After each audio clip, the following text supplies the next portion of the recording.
All right, guys, another weekend, another video. So anyways, I did a video a while back on no lift shift in the 6th gen Camaro, and while I was making that video, I kind of winged it. I'm in the car wash, by the way.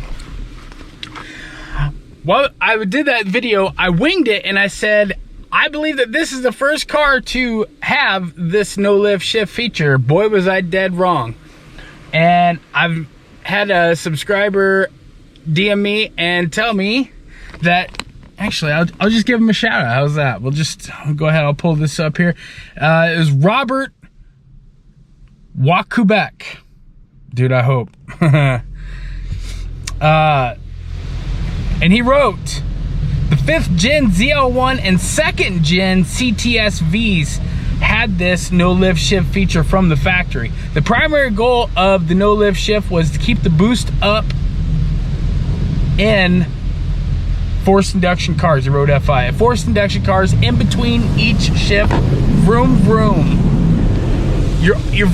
Robert, you're right. And also the C6 ZR1 had this feature too.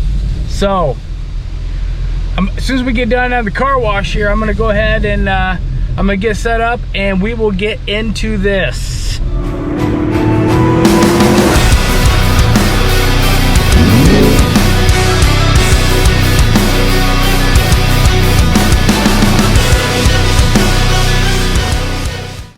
Okay, so I think where everybody is going wrong with their no lift shift. So I did some reading, and it turns out that to the best of my knowledge and the best that I could find as far as information online, the 5th gen ZL1 and the 6th gen ZR1 and the 2nd gen Cadillac CTS-V having the no lift shift feature ingrained into their tune. The best I can find is the initiation RPM on those cars is right around 5,800. If it's anything different, I'll put it on the screen. But I will put, as far as the 6th gen Camaro goes, I did a video before. I will put it in the I'll put a card up top in the upper right hand corner for you guys. But the RPM initiation for the no lift shift feature in the Camaro is different.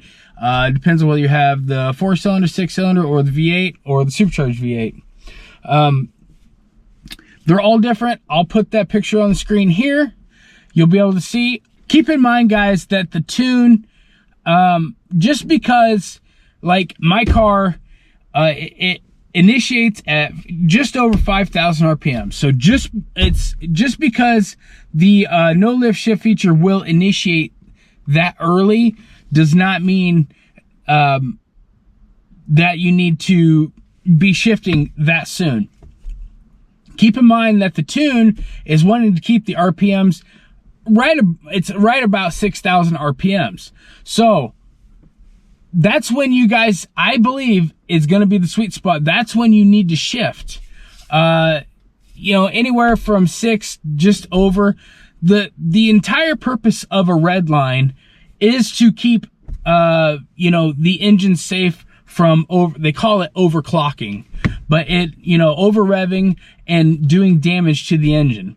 So if the red line is 6,500 and they set the parameters in the tune to 6,500, you have that, you know, from idle to 6,500. That's your entire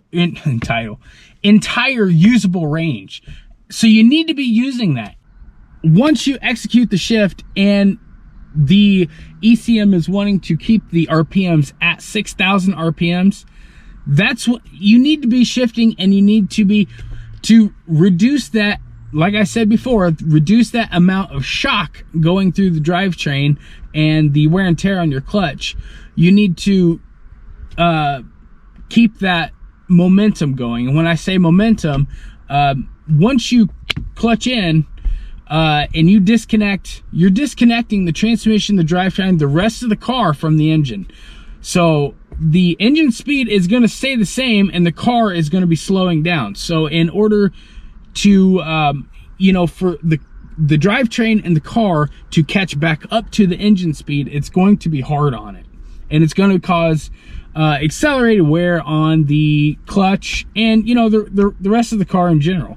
But you need to be shifting 6,000, maybe just a little bit over. I'll show you, but that's when it's going to work the best. You don't need to be hearing the buzzing from you know, from the ECM holding the RPMs at 6,000.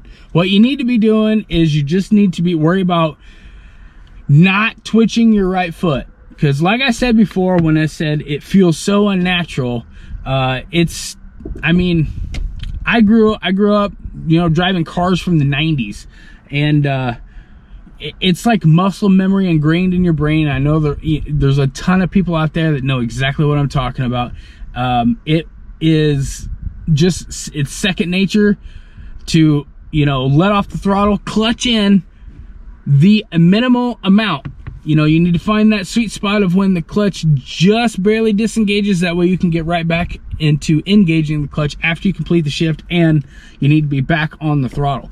That's, you know, that's all part of driving your car, getting to know your car, and, you know, knowing those nuances about your car. But completing the no lift shift, it's definitely, it's weird. It's definitely weird. The kind of the way that I trained myself to do it was I shifted my hip, you know, so I shifted my hip to sit on my left butt cheek. And, you know, you don't have to do this, but this is the way that it worked for me. So I kind of was, what you're doing is you're like pinning that right foot and you're putting all that focus to stand on the accelerator. So when you stand on the accelerator like that, you're going to be wedging your foot on the gas pedal. It's not going to move, and you're kind of forcing, you're taking all the worry off of that foot moving. So, and the only thing you need to worry about is just clutching in and completing the shift as fast as possible. So you need to be watching your RPM. You come up to 6,000, wait till it hits 6,000. That's where I believe a lot of people are going wrong. You know, you got up to 6,500. If you're afraid of hurting this car or doing damage, that's kind of what this feature is all about. It's to reduce the damage done. But I mean, it's okay. You know, you can take the car up that far without doing any damage to the motor. You're not going to blow it up just by taking the car up that high in the RPM. So stand on the throttle, wedge yourself in, watch the tach. As soon as you're going to be well above the range to do it.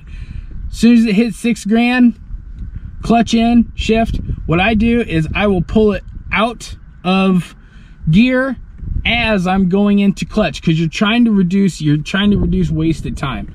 So pull the car out of gear, clutch in as it's going into the next gear, and it takes practice, guys, but you can get it. It's no big deal. And I'm gonna go out and I'm gonna do a couple pulls. I'm gonna go down the interstate here, that way I'm at highway speeds.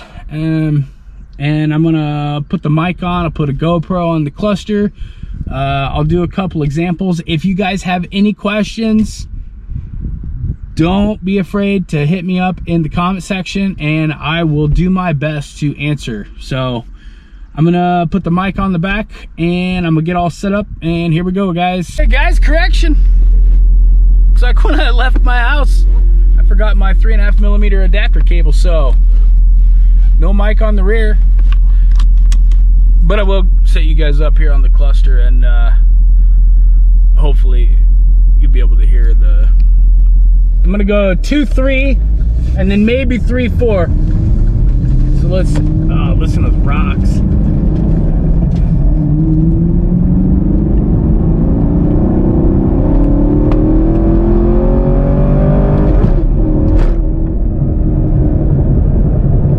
Nope, it's too bumpy. I got the 2.3 though. I don't know if the audio picked it up, but you could kind of hear that half-ass crackle of the ECM holding the RPMs. I'm gonna try to back off here. I'm gonna go 3-4. So I'm gonna hold it. So here we go. We're still good. Ain't no reason to panic. There you go. Feel that? Super smooth.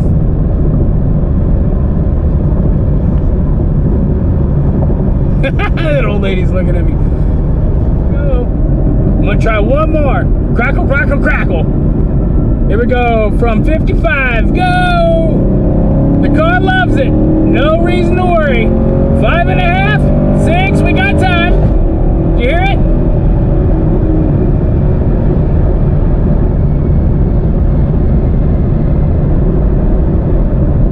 No reason at all. Look at that. Listen to that crack. Oh my God, those burbles. Love them. All right, guys. One more. Here we go. Don't panic. It's okay. $6,000. That's a sweet spot. No lift shift. Super easy. It's an awesome feature, and when you do it correctly, it's super smooth. So I hope you guys learned something. Hope you guys took away something from the video. If there's something you want to see, hit me up in the comment section below.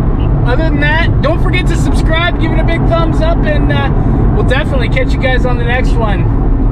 Bye. Kids, say no to drugs and automatics.